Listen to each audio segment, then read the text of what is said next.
Welcome, in front of me is a Motorola Moto E7 Plus, and today I'll go over unboxing along with an overview of this device. So starting off, this is the box that it comes in. Obviously, let's quickly pop it open. I already went through a setup and kind of looked of what we have to deal with here. So there's the device itself. I'm gonna place it right over here. There we go. And from here we can also see what else we got in the box. So paperwork, just drop that to the side. Charging cable type A to, what is that? So that is the micro USB. So we're getting the old charging crap cable, and in this case it's probably gonna be some obnoxiously trash charger, and yep, it's a 10-watt charger. So yeah, nothing really good here. And that's about all we get in the box, as you can see. Oh, also the SIM eject tool. So let's get that, toss it to the side somewhere, and move to the phone itself. So let's unlock it. There we go. So it's a 6.5-inch display right off the bat that you can see, with a fairly low resolution of 720 by 1600. 81.6% screen to body ratio, even though it looks actually in person a little bit better than what it says on paper, and 270 pixels per inch, so that is fairly low. Basically almost every device that I have had here throughout the year had at least an 1080p resolution and approaching 400 pixels per inch, so this is at the really low scale right here. But just to clear that out, this is by all means a budget device priced at about $170. So so keep that in mind throughout this entire setup, or setup the review, I guess. And the display is an IPS LCD, so similar to what you have on the higher end version, which is the, I think it was G9 Plus, which is a little bit more spec'd out. Works way better, but also costs $300 instead of $170. Now, apart from the display, at the front you have this teardrop notch, and that's an 8-megapixel wide sensor in there, and that can shoot at 1080p 30 frames. I'm gonna go soon into the test of the cameras. And at the back, if we lock it up, flip it over, at the back we have two more sensors. So the main one is a 48-megapixel wide sensor, and then you got a 2-megapixel depth. So in a way we only have one sensor basically.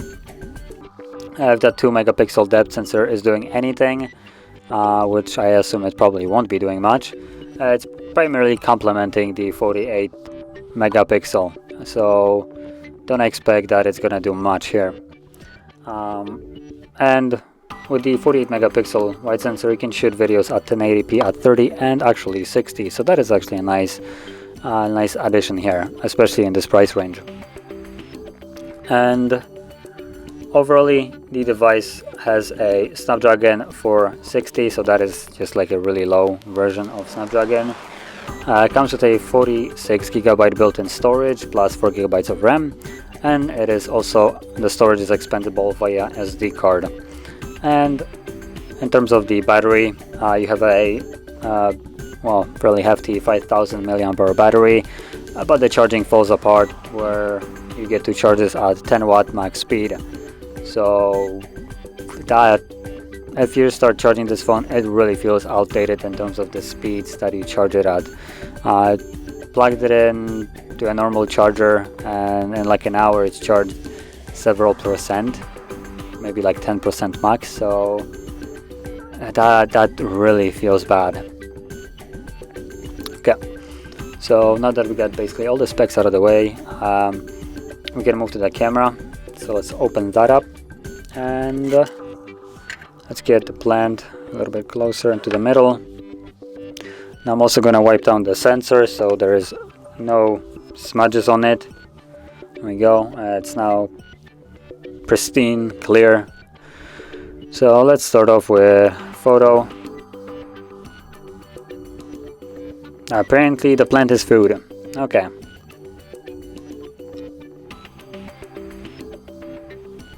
I also quickly check what it is set to. So selfie, camera, photos. So it is right now the max resolution. So let's see how that came out. Now the photo is super dark. Not sure why. It looks kind of like saturated, a lot saturated, which is most certainly not the color that it has. You can clearly, let me maybe get this. So this is how it looks like on the photo, and that is basically the plant color right here. You can clearly see the drastic difference, at least I hope it is visible. This is kind of like super light green. This is just super saturated. And apart from that, the photo lacks in detail, obviously. And this is the main sensor, so yeah, I wouldn't assume much from it. Maybe in better circumstances you can get a little bit of a better photo, but in at this point it kind of looks bad. Now let's also go to the selfie. There we go. Probably turning on light would be better.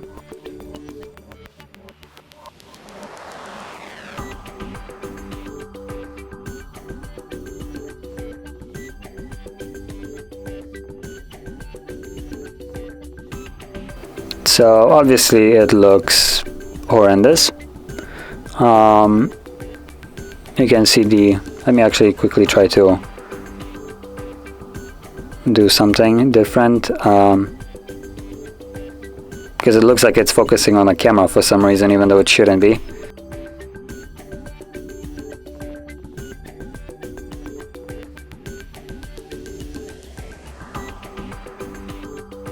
But still, that didn't do much.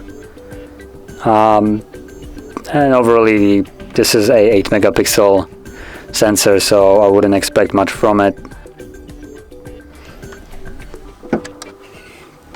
So obviously the selfie camera is fairly bad, as you can see from the photos right here. But this, like I said at the beginning, this is a budget device. So for a budget device, it's doing all right. Probably better than some other budget ranged phones. In recent timing, on top of my head, I can remember that I reviewed two different Huawei devices, which came at prices of $90, I think, and $110. Now those cameras were utter garbage, but the phones, in my opinion, might have been running a little bit better. Now the glaring issue that I have right here, is the display. Now, and I don't mean anything like that size or anything like that. It's more when you start using it and you just open up, for instance, something like an app tray. When you start sliding down, there is absurd amount of trailing from the text that you can see, and it just feels super slow, and I don't know how to explain it. There's something. What just happened? Not really sure what. Oh, the power saving mode kicked in and decided to change the look here. But yeah, obviously the display kind of lags behind. It seems like a super budget display, considering its performance. And I don't mean like the resolution or anything like that, or colors. It's just how quickly it responds. So when you start moving it a little bit faster, the text looks like it's basically everywhere at once, and that looks really bad. When you're gonna have some kind of moving object, it's gonna leave a trail behind it, where it kind of like leaves itself behind. So for instance, if a car will be driving, like an image of a car will be driving up from the top to the bottom of the device, you would see remainders of the image of the car trailing behind it, kind of trying to catch up basically behind it, and that looks kind of off-putting, honestly. but I'm honestly not sure if this is the fault of the display at this point or just the super low-end processor that is in this device, because it is running like a, by all means, like a budget device. So don't expect any kind of super snappy performance out of this phone. Now, at the end of the day, I'll finish this off by saying, if you have more bigger budget, or you don't mind waiting, I would advise you more to spend it on a little bit of a better device rather than get the most budget one and have to, in a way, suffer with it. Because in my personal opinion, this is a little bit too painful to use, at least for me. Although my opinion is based on me using something like a Huawei Mate 20 Pro, which is a flagship from 2 years ago. So I'm not too accepting of like really low-end phones. And honestly, for the price that it comes in, it's starting to approach that mid-range shelf where you can get a better Snapdragon in it, and the device itself will just function significantly better than this one. So personally, I have to say that this device runs okay, does the job, but at the end of the day, I would not recommend it. I would probably say to try to find a different one at either a higher price tag, or if you're really trying to go for a budget, you can find something that works just as well at a lower price than this. So that would be the conclusion of this. And if you found this very helpful, don't forget to hit like, subscribe, and thanks for watching.